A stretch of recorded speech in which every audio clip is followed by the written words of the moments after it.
together, so we'll just go from there. Oh, it's on. Okay. Is that better? Everybody still hear me? Okay, good.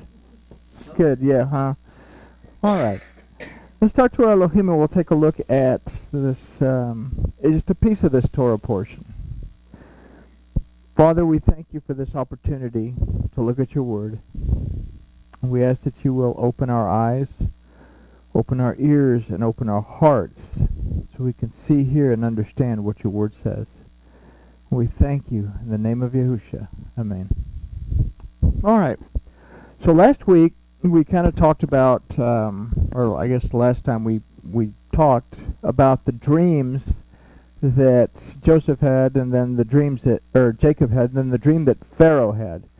Now Pharaoh has had these disturbing dreams. All of his magicians and sorcerers and all this other stuff can't figure it out. So the wine steward remembers that Joseph interpreted a dream for him. So Pharaoh calls Joseph out of prison. Joseph interprets the dream and says, you're going to have 7 years of plenty, and it's going to be followed by 7 years of famine. And I guess this little interpretation impressed Pharaoh enough that he puts him second in command of all of Egypt. I guess you didn't have to do a whole lot back then to get the big job. But let's take a look at verse 40. Well, starting at verse 42. Okay, so Pharaoh's going to deck out Joseph. It says, Joseph took his seal ring off his hand and put it on Joseph's hand, and dressed him in garments of fine linen, and put a gold chain around his neck. And he had him ride in the second chariot which he had, and they cried out before him, bow the knee, and he appointed him over all the land of Mitzrayim. Okay, I guess he wasn't that wealthy of Pharaoh, because it says he put him in the second chariot that he just happened to have. So all the other pharaohs had like a four chariot garage. Anyway, but then here we have a comment starting in verse 44. And Pharaoh said to Joseph, I am Pharaoh, and without you let no man lift his hand or foot in all the land of Mitzrayim. All right, so here is where a distinction starts to take place. Pharaoh has now actually elevated himself to the position of full-time deity. He no longer has to be a ruler. Now he can be the god of Egypt. Okay, and this is what Pharaoh is, the son of Ra, is the sun god, is Ra. He's the most powerful of Egyptian deities.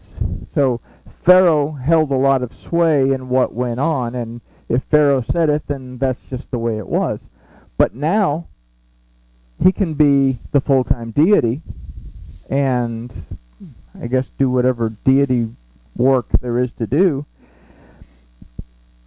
And Joseph now becomes the head honcho of all of Egypt. So Joseph is now the administrator of Egypt, while Pharaoh basically sits on the throne and gets the adoration. So Pharaoh changes the name. Pharaoh changes Joseph's name from Yosef, which means Yahuwah has added to. He changes it to, I'm going to try, Za'afa Ba'anea, which means the treasurer of rest. All right, so the treasurer of rest. We're going from what Yahuwah has added to. Okay, so the provision of Yahuwah is now exchanged for a treasury of rest. And what is the rest that that Joseph is going to be in charge of? He's going to be in charge of the well-being of Egypt. Okay? So no longer is he concerned about what Elohim has added to him or what Elohim does for him. Now his concern is Egypt. He's given a wife, Asenet, Bat Potiphera. Okay? Asenet means belonging to the goddess Niet. Now the goddess Niet is an interesting. She's the goddess of war and the goddess of weaving. There you go. Figure that one out, okay? But she's also the mother of Ra. Okay? Now, she is daughter of Bat Potiphera, which means given by Ra. Okay? So, what are we seeing here?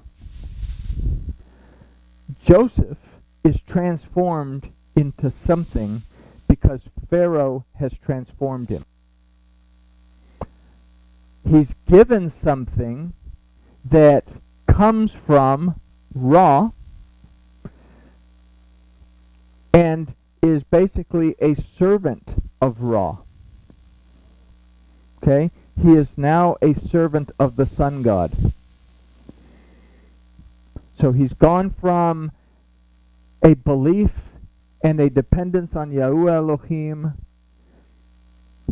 to a belief and a dependence on what is given to him by the sun god. Does this sound familiar later on down the road? Okay.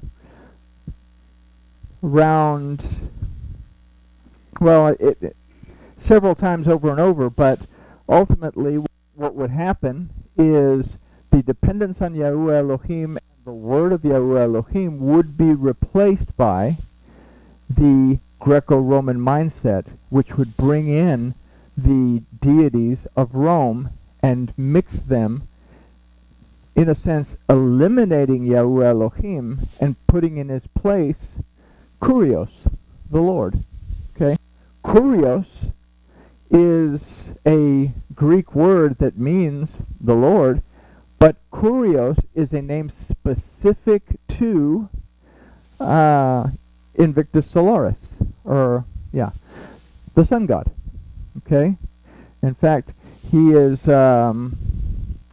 Kurios Christos Helios. Okay? The anointed of the sun. Okay? Which is where we get Christ. Okay? So, what Elohim has provided, what Elohim has given in his Torah, is now replaced by a different rest and a dependence on the sun god. Okay? What comes from this?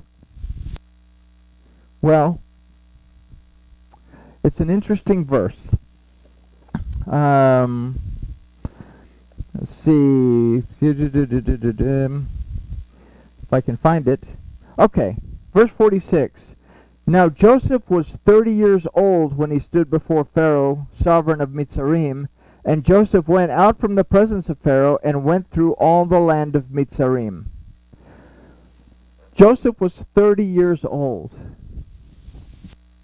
What letter of the alphabet has a numerical value of 30? Anybody remember off the top of your head? I'll just write a lamed. Means to teach, to instruct, but it also means to learn. So it says he was 30 years old when he went out from the presence of Pharaoh and went through all the land of Mitzrayim. And the 7 years of plenty, the ground brought forth generously. Okay? That's an interesting idea because he's going to bear a couple of sons here in a minute, and one of those sons is going to be Ephraim, that means fruitful. Okay? So we've stepped away from the relationship with Elohim. Now we've developed a dependence on the sun god. We've taken the time to learn about the sun god, throughout Egypt, which is a representation of bondage, and then it comes down to verse 50, and to Joseph were born 2 sons before the years of scarcity of food came, from Asenath, the daughter of Potiphar, priest of On, bore to him, and Joseph called the name of the first Manasseh, or Manasseh. Manasseh means to cause to forget. Okay? So what is the theme that's going on in these verses? Stepping away from Yahuwah Elohim, moving towards the direction of the worship of the sun,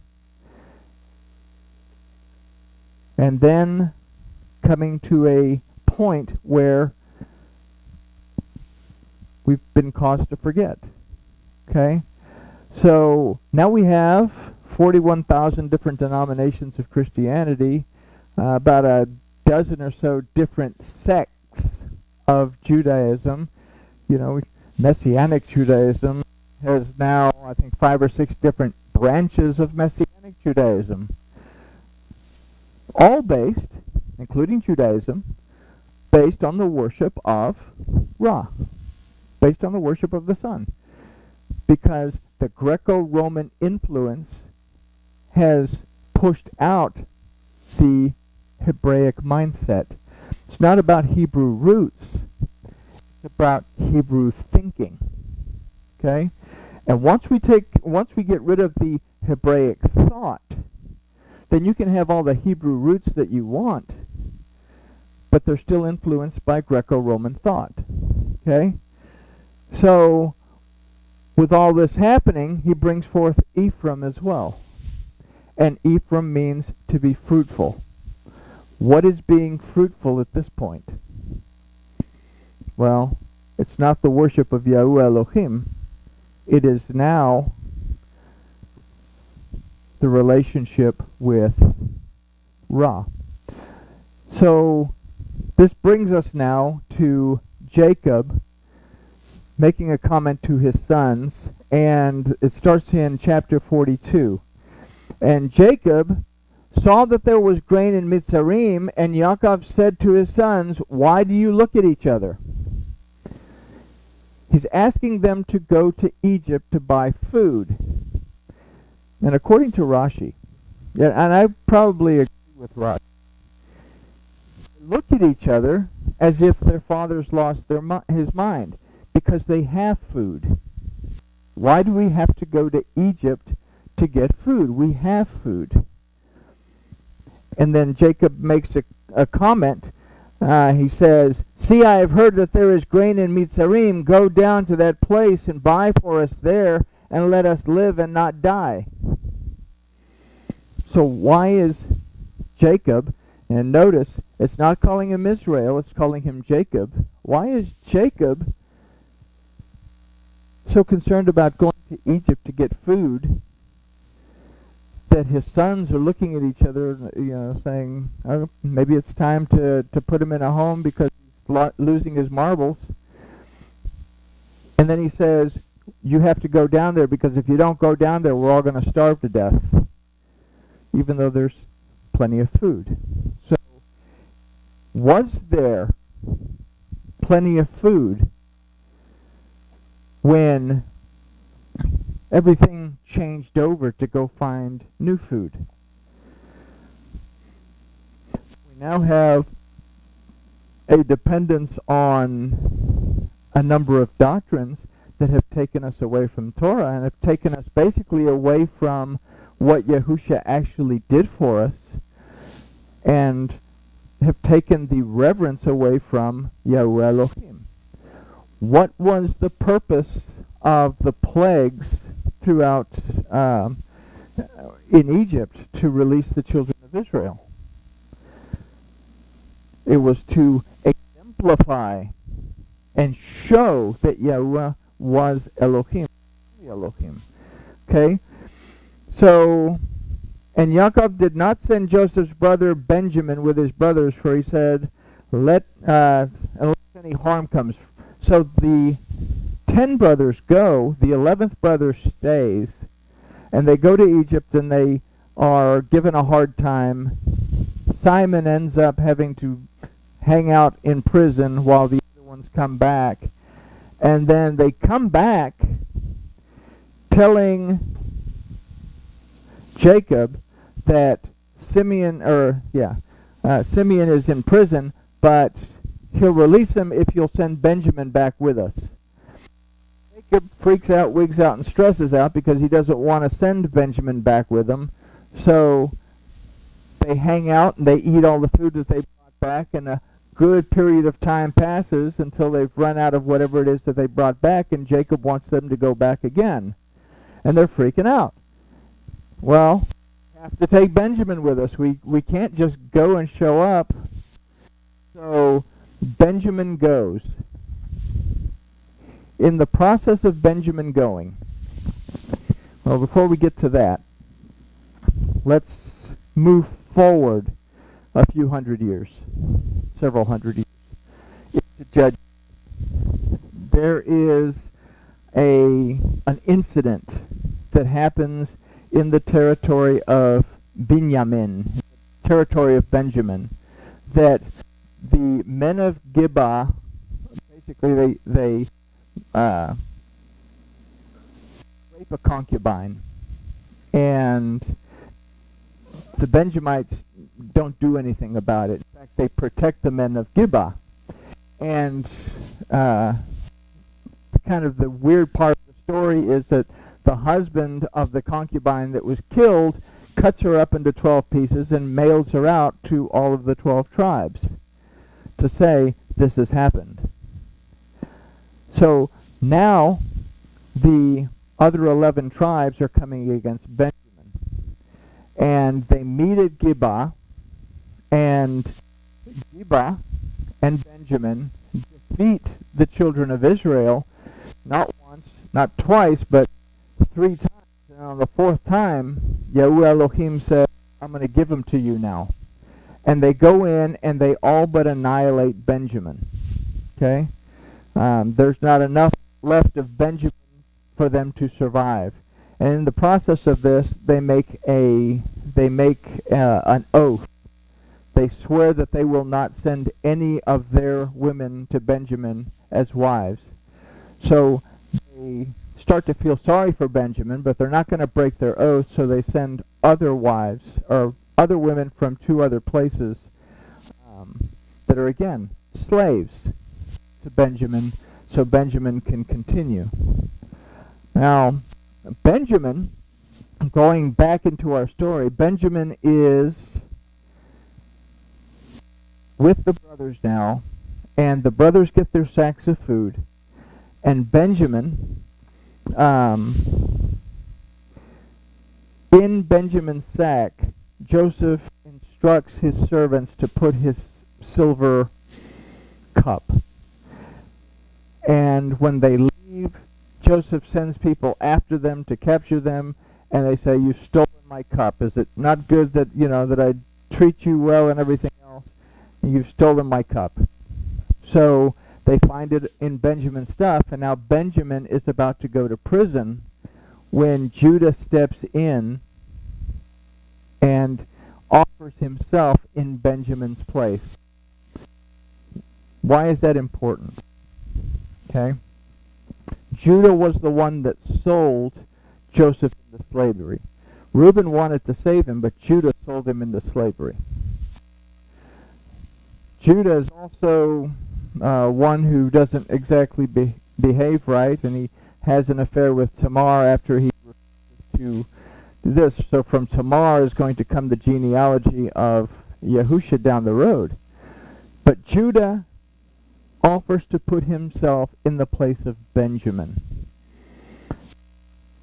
What we have here is a teshuvah that takes place and a restoration that can take place many, many years down the road. Benjamin and Judah are going to be the only 2 tribes left in the southern kingdom after the northern kingdom goes north.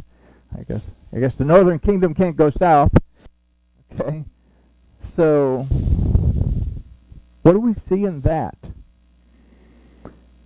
Yahusha came to do what? To be a substitute, to restore the kingdom back to its fullness. Benjamin is a representation for us of all 12 tribes gathered together to provide women to Benjamin. Now they were of the 12 tribes, or of the 11 tribes, but it was the 11 tribes that were represented in helping Benjamin to not expire. Okay? So Benjamin is a representation of the scattering of the 12 tribes. Yahusha would come and take Benjamin's place. What was Benjamin going to do? Well, what were the 11, or the, well, they call them the 10 lost tribes. What were the 10 lost tribes? What were they bound for? They were lost. They were basically exiled from the relationship with Seh HaElohim, and this is what we see happens throughout the 12 prophets. So Judah is commanded in Hosea, basically, to make sure that they try or do something to help the northern kingdom to find their way back, but kind of failed to do so.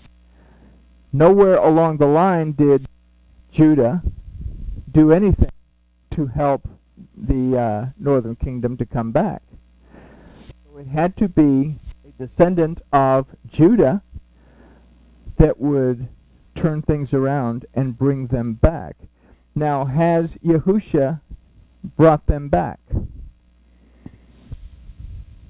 He restored the two kingdoms back together.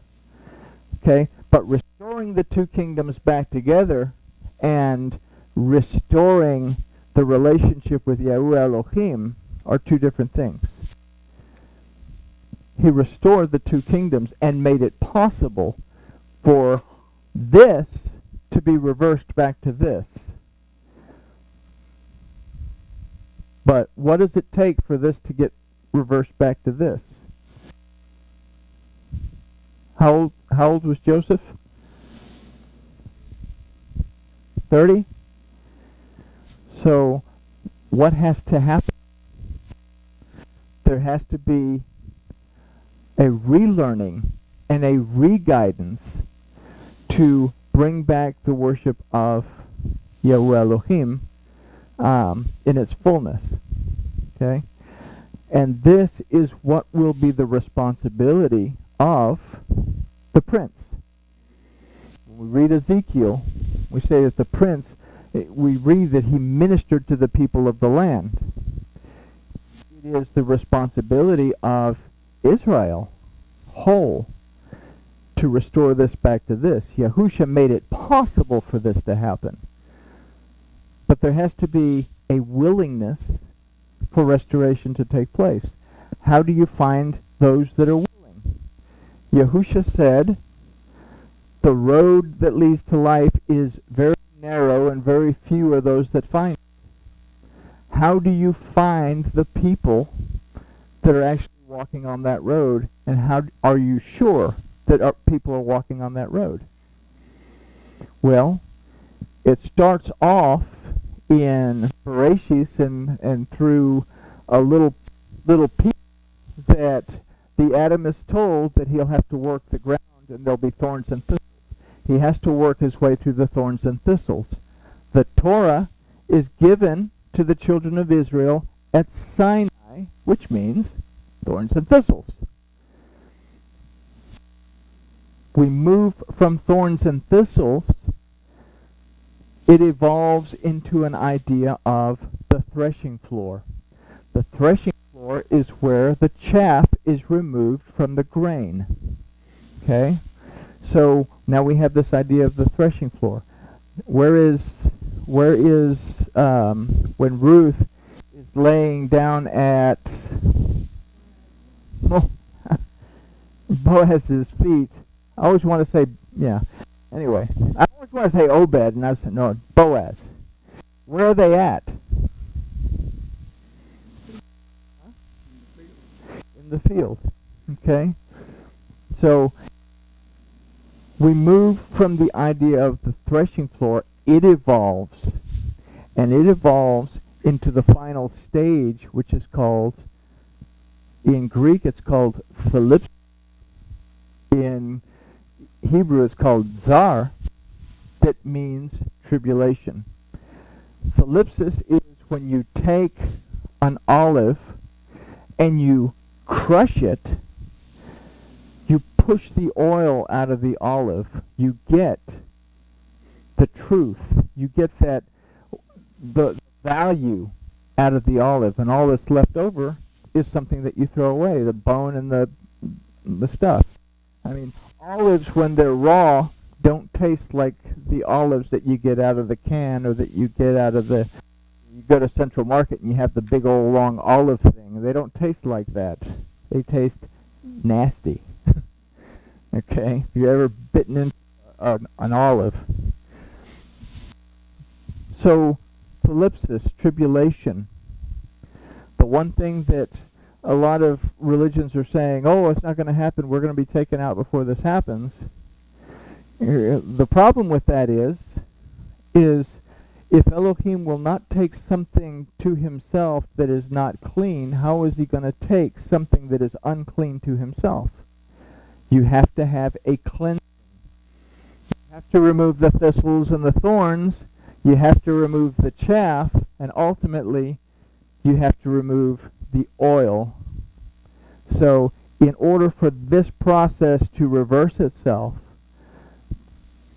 we have to return to a state of Egypt and be delivered from Egypt once again, so that we actually reverse the process and come back to Yahuwah Elohim.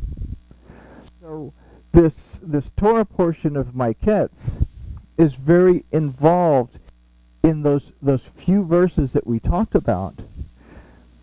They actually show us, remember we talked about Torah time being a helical motion as opposed to a fractal motion. Fractal time, we talked about it. Fractal time is I get this, and then I move forward to this, and I move forward to this, and I never really move back. Torah time is this. And if we understand this, then everything that occurs in the Torah has occurred previously. What do we have to do in order to understand? We have to be willing to catch on to what happened so that we'll understand where we're going and be aware of where we are. Why is this important? It becomes important in Matthew 24 and in Thessalonians when they say that you will hear a shout and a trumpet, you will hear a shofar, and you will see the Son of Man descending on a cloud. Okay? We have to be aware of this helical motion so that we are aware of the return of Yahusha, but also that we are aware of the time that it is to be restored back to our Elohim. And it comes in a cloud. Anan. Anan is a word, sure, it means cloud, but it means something that is not clearly seen. So, how do we learn to see it if it's something that's not clearly seen? We learn the history of what's happened so that we will know when it's happening again and be prepared. And Yahusha gives a beautiful example of this. He said, there are 5 maidens that have oils in their lamps and 5 foolish maidens that did not have oil in their lamps. Oil is a representation of truth. And truth is what brings light. If I don't have truth, I don't have light. And if I don't have light, I will not see the coming of the bridegroom. Okay? So, Parsha Maiketz ties a lot of things together.